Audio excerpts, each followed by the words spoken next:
नमस्कार भाई बंधुओं, सभी भाई बंधुओं को राधे राधे, जय श्री कृष्णा। देखिए हम 12th क्लास की बायोलॉजी पढ़ रहे हैं। जरूरी नहीं है कि ये केवल बायोलॉजी वालों के लिए ही ज़रूरी है, बल्कि ये जो मैं पढ़ा रहा हूँ वो हर कंपटीशन वालों के लिए ज़रूरी है, क्योंकि हर कंपटीशन एग्जाम के अंदर बायोलॉजी से रिलेटेड क्वेश्चन पूछे जाते हैं। तो मेरे साथ बने रहिए, चैनल को सब्सक्राइब कीजिए, वीडियो को पूरा अंत तक देखिए हम पढ़ रहे थे रोगों के बारे में। 40वां अध्याय हम पढ़ रहे हैं मानव के प्रमुख एवं सामान्य रोग। मानव के प्रमुख एवं सामान्यों को दो श्रेणियों में रखा गया है, संक्रामक रोग, असंक्रामक रोग। संक्रामक रोग वह रोग होते हैं जो कि रोगी व्यक्ति से स्वस्थ व्यक्ति में हो सकते हैं। जैसे कि राजेश को कोरोना है और अगर ब्रिजेश राजेश से मिलने जा रहा है तो ब्रिजेश को भी कोरोना हो जाएगा, क्योंकि राजेश को संक्रामक रोग है। ठीक है, जबकि असंक्रामक रोग होते हैं वो कभी भी रोगी व्यक्ति से स्वस्थ व्यक्ति को नहीं होते हैं। जैसे कि राजेश के सर में दर्द हो रहा है और ब्रिजेश अगर राजेश से मिलने जाएगा तो ब्रिजेश के कभी भी सर में दर्द नहीं होगा राजेश की वजह से। तो आ रही बात आपको समझ में। फिर हमने पढ़ा कि बच्चों ये जीवाणु जनित होते हैं। संक्रामक रोग जो होते हैं ये जीवाणु जनित होते हैं, वायरस जनित होते हैं, कवक जनित होते हैं, हेलमिंथी जनित होते हैं। ठीक है, हम जीवाणु जनित रोगों के बारे में पढ़ चुके हैं, लगभग 8 या 9 रोगों के बारे में हमने पढ़ा था। इसके लिए आपको इससे पहले वाला वीडियो देखना पड़ेगा। ठीक है, फिर हमने क्या पढ़ा था, फिर हमने वायरस जनित रोगों के बारे में पढ़ा था और हमने एड्स के बारे में पढ़ा था। ठीक है, आज हम क्या पढ़ने जा रहे हैं, पोलियो या बाल पक्षाघात के बारे में पढ़ने जा रहे हैं। चाहता तो मैं आपको पुराना रिवीजन करवा देता, लेकिन नहीं करवाऊंगा। बताऊं क्यों? क्योंकि आप प्रीवियस वीडियो देखिए ना, बार बार बोलते हैं तो अपना क्या वीडियो लंबा हो जाता है अगर पुराने वीडियो के बारे में बताते हैं तो। ठीक है, तो आप इससे पहले वाला वीडियो देखिए। ठीक है, उसमें सब कुछ बता रखा है, एड्स कैसे होता है, किस प्रकार से होता है, क्या होता है उसके अंदर। तो आज का जो हमारा डिजीज है बच्चों, जो आज का हमारा रोग है वो है पोलियो या बाल पक्षाघात, और ये वायरस जनित रोग है। कैसा रोग है बच्चों? ये वायरस जनित रोग है। ये देखिए, पोलियो या बाल पक्षाघात के अंदर क्या होता है बच्चों, इधर आप देखिए, यह रोग पोलियो वायरस द्वारा होता है। सबसे पहली बात तो इसके वायरस का नाम ही पोलियो वायरस है। वायरस रोग पोलियो वायरस द्वारा होता है। आ रही बात आपको समझ में? ठीक है, इसका जो संक्रमण है वो जल व भोजन के द्वारा होता है। दरअसल क्या होता है, जो पोलियो के वायरस होते हैं ना बच्चों, वो वातावरण के अंदर पहले से ही मौजूद रहते हैं। वो जल के अंदर भी हो सकते हैं, वो भोजन के अंदर भी हो सकते हैं। ठीक है, और फिर जब हम जल को पीते हैं या भोजन को खाते हैं तो वो वायरस हमारे शरीर में आ जाते हैं, जिसके कारण हमें पोलियो हो सकता है। फिर आप बोलेंगे सर अपन को क्यों नहीं हो रहा? क्योंकि अपन ने तो पोलियो की दवा पी चुके हैं ना। तो अब अपने अंदर आपको पता है, अपने अंदर रोज ही जा रहे हैं पोलियो के वायरस। रोज अपन पानी पी रहे हैं, रोज अपन खाना खा रहे हैं, रोज अपने अंदर पोलियो के वायरस जा रहे हैं, लेकिन फिर भी अपन को पोलियो क्यों नहीं हो रहा है? क्योंकि अपन ने पोलियो की दवा पी रखी है। आ रही है बात आपको समझ में? जो व्यक्ति पोलियो की दवा पी लेता है उसको फिर पोलियो की बीमारी नहीं होती है। ठीक है, इधर देखिए आप लक्षण देखिए, तेज बुखार आता है बच्चों। सबसे पहले जिस भी व्यक्ति को पोलियो हो जाएगा ना, उसको सबसे पहले तो उसको तेज बुखार आएगा।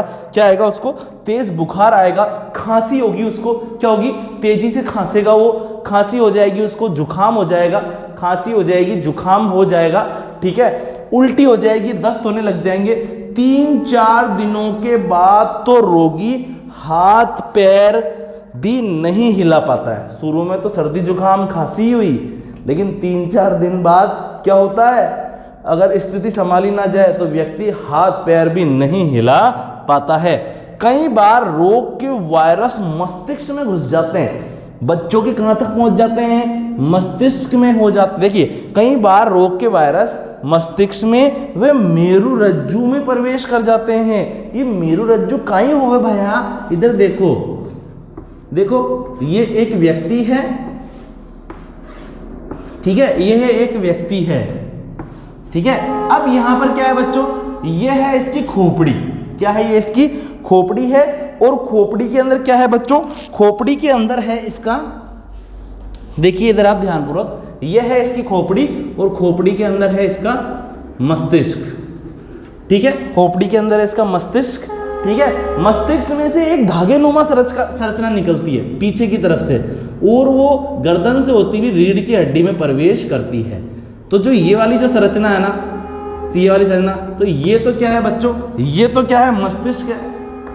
मस्तिष्क है, और ये मस्तिष्क में से जो ये धागेनुमा जो संरचना निकली है, रस्सी नुमा संरचना, ये मेरुरज्जु है। क्या है? ये मेरुरज्जु है। जैसे मीटर में से एक मोटा तार आता है ना, तो वैसे ही समझ लो ये हमारा मीटर है शरीर का, और इसमें से मोटा तार आ रहा है, ठीक है, शरीर के अंदर और पूरी शरीर में। फिर यहाँ इस मोटे तार में से तंत्रिकाएं निकल निकल के हाथों में भी जाती है, पैरों में भी जाती है, पेट में भी जाती है, सीने में भी जाती है। आ रही है बात आपको समझ में ध्यानपूर्वक? तो कभी कभी क्या होता है, पोलियो के जो वायरस होते हैं बच्चों, वो कहाँ पहुंच जाते हैं, मस्तिष्क और मेरुरज्जु में भी पहुंच जाते हैं, जिसके कारण क्या होता है, जिसके कारण रोगी को ताण आने लग जाती है। रोगी को क्या आने लग जाती है, ताण आने लग जाती है। अब बोलेंगे सर ताण आने का मतलब, ताण आने का मतलब क्या है, एकदम में पूरा शरीर धूजने लग जाता है, पूरा शरीर अकड़ने लग जाता है, ताण आ जाती है एकदम से, बेहोशी जैसा हो जाता है व्यक्ति, जैसे मिर्गी का दौरा पड़ता है ना, मिर्गी का दौरा देखा, वैसे हालत हो जाती है, ठीक है। श्वास लेने की दर बढ़ जाती है, श्वास लेने की, व्यक्ति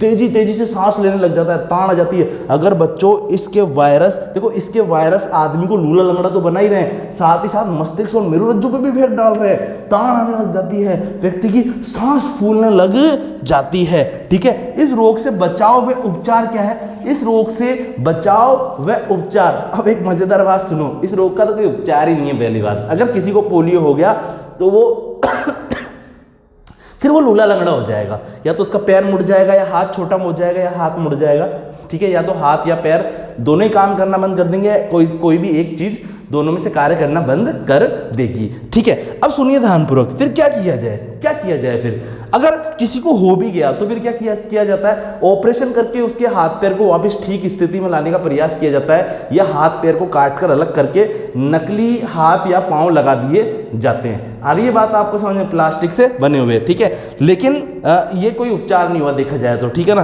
तो इससे बचाव भी इसका उपचार है, और बचाव के लिए पहले इसका टीका लगाया जाता था पोलियो का, आजकल पोलियो की दवाई पिलाई जाती है। इधर आप देखिए 1952 में अमेरिका के जोनास सॉक ने 1952 में अमेरिका के जोनास सॉक ने पोलियो के टीके का आविष्कार किया। सबसे पहले पोलियो का टीका बना था अमेरिका के अंदर 1952 में, और किसने बनाया था, जोनास सॉक ने। बताओ ये कंपटीशन का क्वेश्चन हो गया नहीं हो गया पोलियो के, और आता भी नहीं है, कभी आया भी नहीं, तो ये और ज्यादा इंपॉर्टेंट हो गया क्योंकि पूछा जा सकता है, और थोड़ा कठिन भी है कि 1952 में अमेरिका के जोनास सॉक ने 1952 में अमेरिका के जोनास सॉक ने पोलियो का टीका का आविष्कार किया था। पता है, आपके पिताजी से पूछना क्या आपको पोलियो की दवा पिलाई गई थी क्या? नहीं, उन्हें पोलियो की दवाई नहीं पिलाई गई थी, बल्कि उस समय तो पोलियो के क्या लगते थे बच्चों, हाथ के ऊपर टीके लगते थे, इंजेक्शन लगते थे, ठीक है। एल्बर्ट ने 1955 में इस रोग से बचाव के लिए, एल्बर्ट ने फिर कुछ 3 वर्ष पश्चात एल्बर्ट ने 1955 में इस रोग से बचाव के लिए, इस रोग से बचाव के लिए मुख से पिलाने वाली दवा का आविष्कार किया। और इस मुख से पिलाने वाली दवा का मालूम है क्या नाम है? Oral polio vaccine. Oral polio vaccine, oral मतलब होता है मुख से दी जाने वाली, पोलियो मतलब पोलियो, और वैक्सीन मतलब दवाई, मुख से दी जाने वाली दवाई, ठीक है।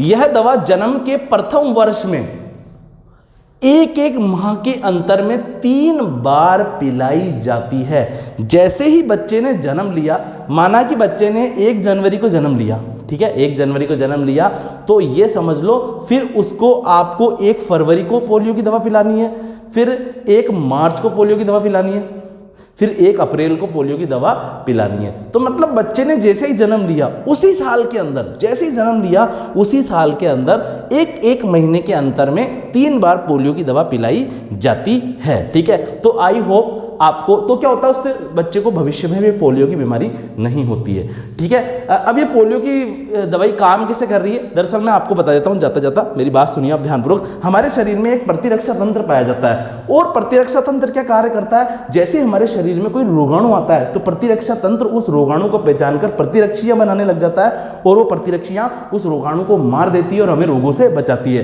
लेकिन पोलियो का वायरस इतना खतरनाक होता है, जैसे ही हमारे अंदर आता है और हमारा शरीर उसे पहचान पहचान कर उसके लिए प्रतिरक्षी बनाने वाला होता है, उससे पहले तो पोलियो का वायरस हमें क्या कर देता है, बीमार ही कर देता है। तो फिर वो प्रतिरक्षी बनने के बाद भी किसी काम की नहीं रहती है, क्योंकि व्यक्ति जब तक लूला लंगड़ा हो जाता है। यहां तक आ रही है बात आपको समझ में? तो वैज्ञानिकों ने क्या किया, पहले पोलियो के वायरस को निष्क्रिय कर दिया, पोलियो के वायरस को मार दिया और उसकी क्या बना ली, पोलियो की दवा बना ली। और जब उस पोलियो की दवा को किसी व्यक्ति के शरीर में पहुंचाया जाता है, ठीक है, मुख से पिलाया जाता है या उसको टीके के द्वारा पहुंचाया जाता है, तो क्या होता है बच्चों, जैसे ही शरीर पहचानता है कि कोई पोलियो का वायरस आ रहा है, तो शरीर क्या बना लेता है, उस पोलियो के वायरस के प्रति प्रतिरक्षियां बना लेता है, ठीक है, और शरीर की रक्षा करता है। लेकिन यहाँ पर एक लाभ ये हो रहा है कि जो पोलियो की दवाई के अंदर जो पोलियो वायरस है वो निष्क्रिय है, वो व्यक्ति को रोगी नहीं बना पाता है और व्यक्ति के शरीर में प्रतिरक्षियां भी बन जाती है। अगर भविष्य में कभी वातावरण से या पर्यावरण से कोई सक्रिय वायरस शरीर में प्रवेश करता है, तो पहले से मौजूद जो प्रतिरक्षियां होती है वो उस वायरस को अंदर आने से रोकती है, या अगर अंदर आ गया तो उसको मार देती है। ठीक है, तो मुझे उम्मीद है आपको सभी को पोलियो या बाल पक्षाघात के बारे में समझ में आया होगा। बाल पक्षाघात का मतलब क्या है, जो बाल अवस्था के अंदर पक्षाघात हो जाता है, हाथ पैरों के अंदर जो बीमारी उत्पन्न हो जाती है, ठीक है ना, तो उसे पोलियो कहते हैं। ठीक है, तो मुझे उम्मीद है आप सभी को समझ में आया होगा। सभी को राधे राधे, जय श्री कृष्णा।